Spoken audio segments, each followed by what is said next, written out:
अष्टांग योग क्या है? अष्टांग योग अपने आप को मिटाकर समाधि तक पहुंचने की साधना है। अष्टांग योग महर्षि पतंजलि द्वारा बताया गया योग है जिसके जरिए मोक्ष तक जाया जा सकता है। अष्टांग योग सभी प्रकार के योगियों के लिए नहीं है, यह उन योगियों के लिए है जो कर्म में विश्वास करते हैं, यानी अष्टांग योग कर्म योगियों के लिए है। महर्षि पतंजलि ने कर्म योग के द्वारा समाधि तक पहुंचने के 8 अंग बताए हैं, जो हैं यम, नियम, आसन, प्राणायाम, प्रत्याहार, धारणा, ध्यान, समाधि। जिनमें से 3 अंग शरीर से संबंधित हैं, वो हैं यम, नियम, आसन, और 3 अंग मन से संबंधित हैं, जो हैं प्राणायाम, प्रत्याहार, धारणा, और 1 अंग जीव से संबंधित है, जो है ध्यान। ध्यान योग में इसी को इस तरह बताया गया है। 3 शरीर से संबंधित चक्र, मूलाधार चक्र, स्वादिष्ठान चक्र, मणिपुर चक्र। 3 मन से संबंधित चक्र, अनाहत चक्र, विशुद्ध चक्र, आज्ञा चक्र। 1 जीव से संबंधित चक्र, सहस्त्रार्थ चक्र। 8वां अंग समाधि फलित होता है, यानी इसके बाद कुछ भी शेष नहीं बचता, यानी सहस्त्रार्थ चक्र के बाद मनुष्य शून्य में प्रवेश कर जाता है, सब शून्य हो जाता है। शून्य का मतलब जहां कुछ नहीं बचता, अब कुछ भी शेष नहीं है, मनुष्य सबके पार निकल जाता है। एक व्यक्ति ध्यान के मार्ग पर चलकर वो सब कुछ अनुभव कर सकता है जो एक अष्टांग योगी अनुभव करता है। इसका मतलब ये सभी मार्ग एक ही जगह जाकर खत्म होते हैं, वो अवस्था है समाधि की अवस्था।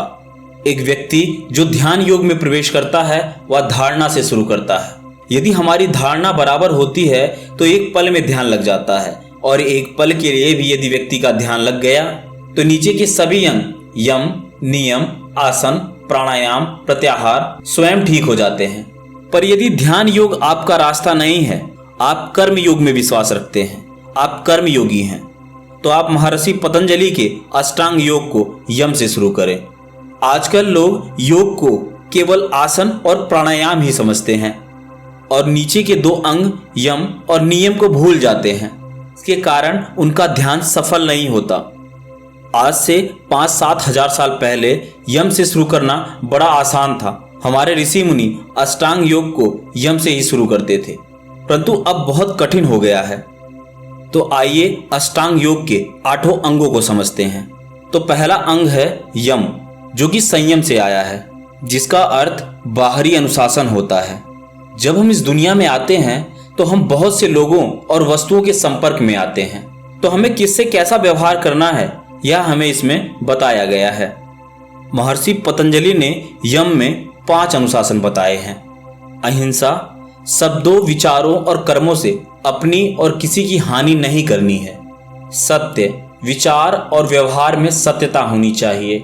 अस्तेय यानी चोर प्रकृति का ना होना। ब्रह्मचर्य यानी ब्रह्म जैसी चर्या। और अपरिग्रह, आवश्यकता से अधिक संचय नहीं करना। तो यम में यह 5 नियम बताए गए हैं। तो आप अपने आसपास देखिए, क्या हम इस नियम के अनुसार चल रहे हैं? नहीं, बल्कि हम इसके विपरीत आचरण कर रहे हैं, क्योंकि हम अब जरा जरा सी बातों पर हिंसा करने लगे हैं। रास्ते में चलते हुए जरा सी किसी बात पर किसी का कॉलर पकड़ लेते हैं, यानी हम न जाने कितनी ही हिंसा रोज कर रहे हैं। हर बात पर हम झूठ बोलते हैं। आजकल हर व्यक्ति दूसरे को चोट पहुंचाना चाहता है, उसे लूट लेना चाहता है, और हमेशा हमारे मन में काम वासना के विचार चलते रहते हैं। हम हमेशा काम वासना के विषय में ही सोचते रहते हैं। लेकिन बहुत समय पहले यह सब कुछ फॉलो करना बहुत आसान था। महर्षि पतंजलि ने दूसरे अंग के बारे में क्या कहा है? नियम। नियम में भी 5 बातें बताई गई हैं। शौच यानी शरीर और मन की शुद्धि। संतोष, अपनी स्थिति में सदा संतुष्ट रहना। तप, स्वयं से अनुशासित रहना। स्वाध्याय, आत्मचिंतन करना। ईश्वर प्रणिधान यानी परम ऊर्जा के प्रति पूर्ण श्रद्धा रखना। अब देखा जाए तो हम इन बातों का भी आचरण नहीं करते। हमारा मन अशुद्धियों से भरा हुआ है। हम अपने मन और अपने शरीर से पूर्णतः अशुद्ध हैं। आज हम जो भी कार्य कर रहे हैं वो प्रकृति के अनुरूप नहीं कर रहे हैं। हर काम हम प्रकृति के विरुद्ध कर रहे हैं। आज भी पूरी सृष्टि नियम से चलती है। केवल मनुष्य ही है जो नियम के विरुद्ध चलता है। कोई भी कार्य समय पर नहीं करता। यहाँ तक कि पशु पक्षी भी समय से उठ जाते हैं, समय से अपना कार्य करते हैं, लेकिन मनुष्य अपना कोई भी कार्य समय से नहीं करता। अभी भी बहुत से लोग हैं जो 12 या 1 बजे खाना खाते हैं। बहुत से ऐसे लोग हैं जो दोपहर को 2 या 3 बजे सोकर उठते हैं। जब हम इस प्रकार का आचरण करेंगे तो कैसे हम शरीर और मन की शुद्धि कर पाएंगे। संतोष। आज प्रत्येक मनुष्य असंतुष्ट है। किसी को अपने अंदर संतोष नहीं है। जितना भी धन है वह उसे बढ़ाने के लिए ही असंतुष्ट हुआ जा रहा है। उसके अंदर संतुष्टि तो है ही नहीं। किसी भी व्यक्ति को संतोष नहीं है। कितनी ही चीजें क्यों ना खरीद ले, कितना ही धन क्यों ना इकट्ठा कर ले, कितनी ही शोहरत क्यों ना पाले, वह असंतुष्ट ही है। और यह संतोष तभी पैदा होगा जब वह तप करे और खुद को अनुशासित करे। देखिए, ये सभी अंग एक दूसरे से जुड़े हुए हैं। यदि उसे खुद को अनुशासित रखना है तो उसे स्वाध्याय यानी आत्मचिंतन करना होगा। उसे यह सोचना होगा कि मैं क्या कर रहा हूं। लोग जो भी कार्य कर रहे हैं बस उसे करते ही जा रहे हैं। उन्हें पता ही नहीं है कि उन्हें कहाँ रुकना है। बस कुछ खरीद रहे हैं तो खरीदते जा रहे हैं, खा रहे हैं तो खाते जा रहे हैं। उन्हें अनुशासन का पता ही नहीं है। ईश्वर प्रणिधान।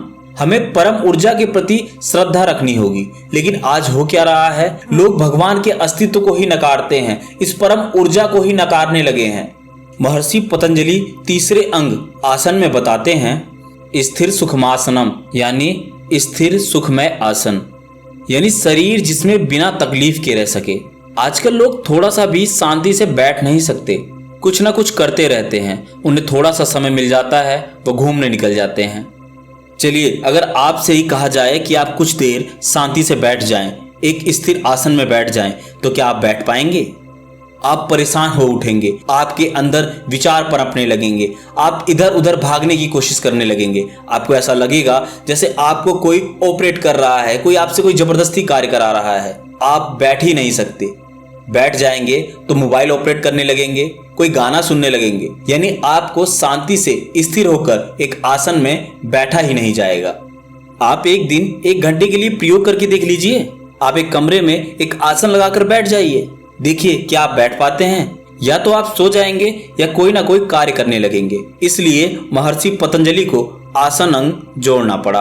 वैसे महर्षि पतंजलि ने पतंजलि के योग सूत्र में आसनों के नाम नहीं गिनाए हैं, लेकिन परवर्ती विचारकों ने अनेक आसनों की कल्पना की है, जो हैं सर्वांग पुष्टि, मत्स्येंद्रियासन, मंडूकासन, अग्निसार क्रिया, सर्पासन, बिलावासन, सिंहासन, सूर्य नमस्कार। इन आसनों में शरीर के लिए ये आसन हैं, मन के लिए ये 3 क्रियाएं हैं, ओशो भस्त्रिका, ओशो कपालभाति और अनुलोम विलोम, और जीव के लिए केवल एक ध्यान है। महर्षि पतंजलि ने चौथा अंग प्राणायाम बताया है, और प्राणायाम का अर्थ होता है अपनी सांसों को नियंत्रित करना, और यह चौथा अंग आपके अनाहत चक्र से संबंधित है। श्वास ही एक ऐसा माध्यम है जिसके द्वारा हमारे मन में उठ रहे विचार और इच्छाएं, उसे हम काबू कर सकते हैं। श्वास का प्रयोग ही एक ऐसा प्रयोग है जिसके द्वारा आप अपने विचारों को कंट्रोल कर सकते हैं। देखिए, जब भी कोई साधक ध्यान लगाने बैठता है तो उसकी एक मूल समस्या यह होती है कि उसके अंदर विचार खत्म ही नहीं होते, नए नए विचार पनपने लगते हैं। वह कितना ही विचारों पर कंट्रोल करना चाहता है, लेकिन उसके विचार कंट्रोल ही नहीं होते। तो प्राणायाम ही एक ऐसा माध्यम है जिसके द्वारा आप अपने विचारों पर कंट्रोल पा सकते हैं। जब तक आप अपने विचारों पर कंट्रोल नहीं कर लेते, तब तक आपको कभी समाधि घटित हो ही नहीं सकती। महर्षि पतंजलि 5वां अंग बताते हैं प्रत्याहार। प्रत्याहार का अर्थ है 5 इंद्रियों से बाहर जा रही ऊर्जा को बाहर ना जाने देकर अपने अंदर संग्रह करना। इसे प्रतिक्रमण भी कहा गया है। और जब आप प्राणायाम करने लगते हैं तो आपको समझ में आने लगता है कि आपके शरीर की इंद्रियों द्वारा इस्तेमाल हो रही ऊर्जा किस जगह पर खर्च हो रही है, कहाँ कहाँ गलतियां कर रहे हैं, इस सब का बोध आपको होने लगता है। इसलिए महर्षि पतंजलि कहते हैं कि आपके अंदर इकट्ठी हो रही ऊर्जा को बाहर ना खर्च करके अंदर की ओर मोड़ देना, यही प्रत्याहार है। जैसे हम कुछ भी देखते हैं तो हमारी आंखें जो भी दृश्य देख रही होती हैं उस पर एक ऊर्जा खर्च कर रही होती हैं। इसी प्रकार हमारे कान जब कुछ सुन रहे होते हैं तो एक ऊर्जा खत्म कर रहे होते हैं। जब हम कुछ सूंघ रहे होते हैं तब भी हम किसी न किसी प्रकार की ऊर्जा को छीण कर रहे होते हैं। तो तो महर्षि पतंजलि कहते हैं कि इस प्रकार की ऊर्जा को ऐसे ना खत्म करके इसे अंतर्मुखी कर देना ही प्रत्याहार है। छठा अंग है धारणा। इसमें महर्षि पतंजलि कहते हैं कि जब हम अपने भीतर ऊर्जा को संग्रहित करना शुरू कर देते हैं तो अपने भीतर जमा हुई बहुत सारी ऊर्जा से हमें बहुत सी शक्तियां मिलती हैं और इन शक्तियों से हम कई सिद्धियां भी प्राप्त करते हैं। जब इस प्रकार की शक्तियां हमारे भीतर संग्रहित हो जाती हैं तो सबसे बड़ा खतरा होता है आपके भीतर अहंकार आ जाने का। आप अष्टांग योग के जरिए निकले तो थे मोक्ष के लिए, लेकिन जब ये शक्तियां मिल जाती हैं तो आपके भटकने के चांसेस बढ़ जाते हैं, क्योंकि अब आप एक साधारण इंसान नहीं रहते। आप वो सब कुछ कर सकते हो जो एक साधारण इंसान सोच भी नहीं सकता। आप अपने मन की शक्ति से लोगों के दिमाग पढ़ सकते हो। आप किसी भी व्यक्ति के भूत भविष्य के बारे में आसानी से बता सकते हैं। तो धारणा के अंतर्गत महर्षि पतंजलि कहते हैं कि आपके द्वारा एकत्रित की गई यह विशेष ऊर्जा एक अच्छे काम में लगानी चाहिए, ना कि खुद को अहंकारी बनाने में। सातवां अंग है ध्यान। ध्यान आपके सहस्त्रार चक्र से संबंध रखता है। अब इस ध्यान के लिए कोई विशेष विधि है ही नहीं, क्योंकि आप इसमें कुछ कर ही नहीं सकते, क्योंकि ध्यान तो अपने आप घटित होता है, उसे किया नहीं जाता। इसमें करने जैसा कोई तरीका, कोई विधि नहीं है। जैसे आप सोना चाहते हैं लेकिन आप सो नहीं सकते, लेकिन आप सोने लायक माहौल बना सकते हैं। यानी सोने के लिए जो जरूरी है वो आप कर सकते हैं। जैसे एक अच्छा मुलायम गद्दा लगा सकते हैं ताकि आपको एक अच्छी और बेहतर नींद आए।